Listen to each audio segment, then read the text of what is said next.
କାହାଣୀ ହେଉଛି ଆରାଧନାର। ଗାଁରେ ରହୁଥିବା ଏକ ସଂସ୍କାରୀ ଝିଅ। ଗୋଟିଏ ଚାଉଳରେ ଗଢ଼ା।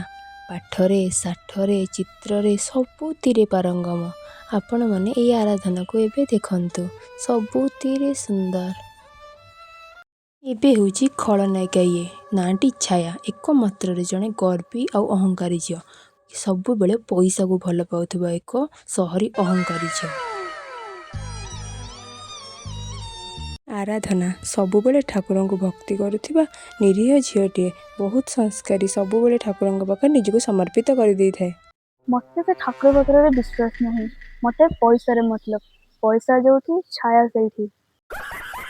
ଆରେ ରିଚା, ତୁ କଣ କଲେଜ ଯିବୁ? ଆସ ମୁଁ ବି ଯିବି। ଯିବୁ ଆସ, ମୁଁ ତ ନେଇଯିବି। ମୁଁ ଯିବି ପୁଣି ତୋ ସହିତ ଡାଲାଟରେ? ମୋ ପାଇଁ ମୁଁ BF ୱେଟ୍ କରୁଛି। ମୁଁ ଯାଉଛି ତା ସହ KTMରେ ଯିବି। ତୁ ଯା ଡାଲାଟରେ।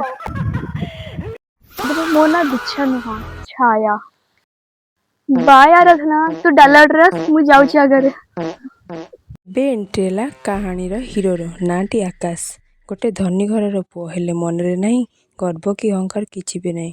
ସବୁବେଳେ ଅନ୍ୟକୁ ସାହାଯ୍ୟ କରୁଥିବା ଏକ ମାତ୍ରରେ ଭଦ୍ର ପିଲାଟିଏ। ତା ନାଁ ଆକାଶ।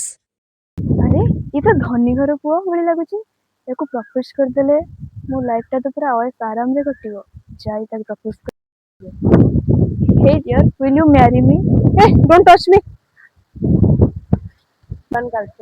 Oh, ये पुणी मते रिजेक्ट कला। एते साहस तार। याको तो एथरा निश्चय पटेइकी रहिबी। अरे ये छुआटा तो इनोसेंट लाଗୁଛି, पूरा मो टाइप रे। ताकू पटेइ गेले आकू आम घर रो बोहू कले बहुत खुशी हो मम्मा। Will you marry me?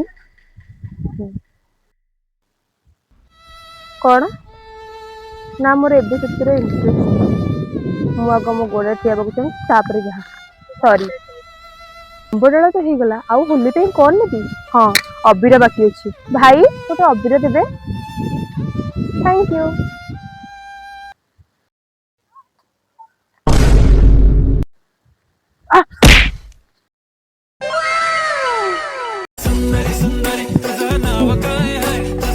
କି ଅଘଟଣ ଘଟିଗଲା? ଏ ସିନ୍ଦୁର ପ୍ରକୃତରେ କାହାର? ବେ ଆକାଶ କାହାର ହବ? ଆରାଧନାର ନା ଛାୟାର? ଜାଣିବା ପାଇଁ ଦେଖନ୍ତୁ ତୁ ବୋଧେ ମୋ ଭାଗ୍ୟରେ ନାହୁଁ। ସୋମବାରରୁ ଶନିବାର ଭୋର 2:30ରେ। ନିଦ ନ ଭାଙ୍ଗିଲେ ଆଲାରାମ ଦେଇ ଉଠିକି ଦେଖନ୍ତୁ। ରହିଲି, ନମସ୍କାର।